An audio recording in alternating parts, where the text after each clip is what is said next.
மீண்டும் உங்கள் அனைவரையும் உங்கள் பிரசித்தி பெற்ற ஜெயா தொலைக்காட்சியில் அருள் நேரத்தில் சந்திப்பதில் மகிழ்ச்சி.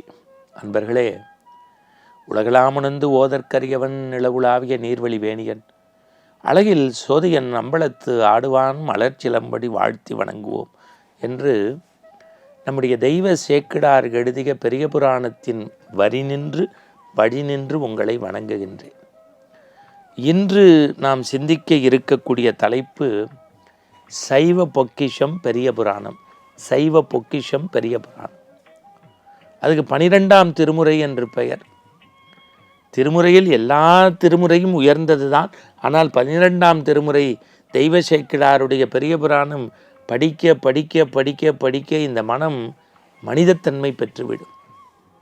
எப்படியும் வாழலாம் என்கின்ற வாழ்க்கையை இப்படித்தான் வாழ வேண்டும் என்கின்ற நேர்கோட்டுக்குள் கொண்டு வரத்தரக்கூடிய ஒரு ஆன்மீக பக்தி இலக்கிய நூல் உண்டென்றால் அது சேக்கிழார் காட்டிய பெரிய புராணம்.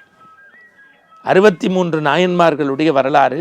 நாம் நிறைய சேக்கிழாருடைய பெண்மையை பற்றி, சமூக வாழ்வியலை பற்றி, தொண்டை பற்றி, தோழமையை பற்றி, நீதிகளை பற்றி, நெறிகளை பற்றி எல்லாம் பார்த்தோம். இன்றைக்கு நாம் பார்க்க போகின்றது ஒட்டுமொத்தமாக சைவ பொக்கிஷம் பெரிய புராணத்தை மொத்தமாக அப்படி பார்க்க போகிறோம். இன்றைக்கு தமிழ் சமூகம் எதை வளர்க்க வேண்டும்? வந்தவர்களுக்கு வலது கையில் சொம்பள தண்ணி கொடுத்து, இருப்பதற்கு இடம் கொடுத்து, தண்ணீர் தெளித்து, தலைவாழை இலை போட்டு, சாப்பாடு போட்டு, முகமலர்ச்சியோடு அனுப்பிச்சி வைக்கணும். இதுதான் தமிழர் மரபு. அதுக்கு ஒரு நாயன்மார் உண்டன்னா உண்டு. அவர் தான் இளையான்குடி மாறநாயனார். யாராவது சிவனடியார் காவி உடுத்தி கமண்டலம் ஏந்தி கழுத்தில் உத்திராட்சம் போட்டு நெற்றியில் திருநீரோடு வந்தால் அவங்களுக்கு காலெலும்பி வீட்டில் கூப்பிட்டு திரு அமுது அன்னம் பாலிப்பார். செல்வந்தனாக இருக்கும்போது செஞ்சார், வறுமையாக இருக்கும்போது செஞ்சார். அடுத்த வேளை உணவுக்கு வழியில்லாத ஒரு சூழல். ஒரு நள்ளிரவு மழை கொட்டுது. ஒரு முதியவர் வீட்டை கதவு தட்டுறாரு. சிவ வேடம், உத்திராட்சம், திருநீர், காவி, வாங்கன்னு கூப்பிட்டாரு. கைகால கழுவி உட்கார சொன்னார். மனைவியை பார்க்குறாரு. அந்தம்மா இவரையே பார்க்குறாங்க. ஏன்னா அரிசி இருக்குது, பருப்பு இல்லை. பருப்பு இருந்தால் ஏற்றுறதுக்கு பாத்திரம் இல்லை. அவ்வளோ வறுமை. அடுத்த வேலை சோத்துக்கு விதை நெல்லை விதைச்சி சாப்பிட்றவங்க டக்குன்னு யோசித்தாங்க, நாளைக்கு நம்ம சாப்பாட்டுக்காக கொல்லை பக்கம் விதை நெல் வச்சுருந்தோமே, இப்போ மழையில் முளைச்சிருக்குமேன்னு அதை போய் எடுத்துகிட்டு அதை உரித்து அந்த உமியை தட்டி எடுத்துட்டு அதை குத்தி அரிசிலாக்கி வறுத்து சமைச்சாங்க. சமைக்கணும்னா என்ன பண்ணுறது? அடுப்பு மூட்டணும்ல. அடுப்பு மூட்டுறதுக்கு வறுமை. தான் வீடை குச்சி கட்டியிருந்தாங்கல்ல, அந்த கூரையில் உள்ள 4 குச்சியை எடுத்து நெருப்பு மூட்டி விதை நெல்லை அரிசியாக்கி சமைத்தார்கள். வெறும் சாதம் இருந்தால் போதுமா? அதில் போட்டு சாப்பிட்றதுக்கு ஏதாவது வேண்டாமா? அதே தோட்டத்தில் இருந்த கீரையை பிரித்து அதை அரிசிலாக்கி அமுதாக்கி அமுது செய்வித்தார்கள். பிறகு எம்பெருமான் காட்சி தந்து அவர்களுடைய அன்பை ஏற்றுக்கொண்டார் என்று பெரிய புராணம் காட்டுகிறது. இதை எதற்கு சொல்கின்றேன் என்றால், இளையான்குடி மாறநாயனார் வாழ்வியலை படித்து கேட்ட பிறகாவது நாம் வீட்டில் வர்றவங்களுக்கு அன்னம் பாலிக்கணும். அட்லீஸ்ட் ஒரு டம்ளர் காப்பியாவது கொடுக்கணும். இது நம்முடைய மரபு. நீங்கள் இன்னொன்று வச்சுக்கோங்க, ஒரு குடிக்கு ஒரு மகனாக பிறந்த ஒரு பிள்ளையை தாய் தலைப்பிடிக்க தந்தை கூரறுத்து சமைச்சு கொடுத்தார்னு ஒரு கதை உண்டு. அதுதான் சிறு தொண்டர் கொடுத்த பிள்ளைக்கறி கதை.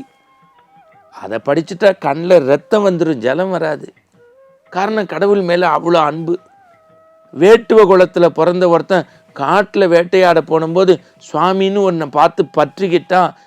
அதுக்கு 5 நாள் பூஜை செய்கிறான், மலர வைக்கிறான், வணங்குறான், உணவு கொடுக்குறான். சாமி கண்ணிலேருந்து குருதி வருது.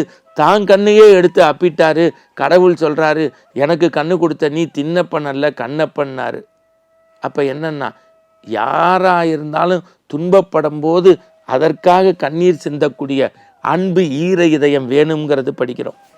மெய்ப்பொருள் நாயனார்னு ஒருத்தர் இருந்தார். வேற ஒன்றுமே இல்லை, சிவவேடம் தான் தவ வேடம்னு நினைச்சாரு. அவரை வீழ்த்துறதுக்கு முத்தநாதன் ஒருத்தர் வந்தான். ஒரு உறைவாளை எடுத்துட்டு இறை நூலை படிக்கிறேன்னு சொல்லி உறைவாளை எடுத்து குத்திட்டான். குருதி வருது. சேவகன் தளபதியெல்லாம் ஓடி அவரை வீழ்த்த பார்க்குறான். மெய்ப்பொருள் நாயனார் அந்த குருதியை கையில் பிடிச்சிக்கிட்டு, தத்தாய் இவர் நமரே, அவர் உருவத்தை பாரு, சிவவேடம், எல்லை வரைக்கும் கொண்டு போய் பத்திரமா விடு. அப்போ பகைவனே துன்பம் செய்தாலும் நம்முடைய இலக்கு அடுத்தவனுக்கு துன்பம் செய்யக்கூடாது. ஏன் சிவ வேடம் இதெல்லாம் விட்டுருங்க. ஒரு அடியார் இருந்தார், சாமிக்கு டெய்லி சந்தனத்தால் அபிஷேகம் பண்ணுவார். நாடு முழுக்க சந்தன தடை, கல் இருக்கு கட்டை இல்லை. யோசிச்சாரு, என் கை இருக்குன்னு கையால் அரைச்சு சந்தனத்தை உருவாக்கி அபிஷேகம் பண்ணார். அவருக்கு பேர் மூர்த்தி நாயனார்னு பேர். இந்த சைவ கருத்து களஞ்சியத்தை படித்தால் உணவு கொடுப்பது, அன்பு செலுப்பது, விட்டு கொடுப்பது, வாழ்வியலில் நடப்பது, இலக்கு நோக்கி பயணிப்பது என்று வாழ்வியல் முறைகளை வடுத்து சொன்ன சைவ பொக்கிஷம் பெரிய புராணம் ஒவ்வொருவர் இல்லத்திலும் இருக்க வேண்டிய புனித ஒரு அறநூல், மறைநூல். சிவ சிவ சிவாய நமக.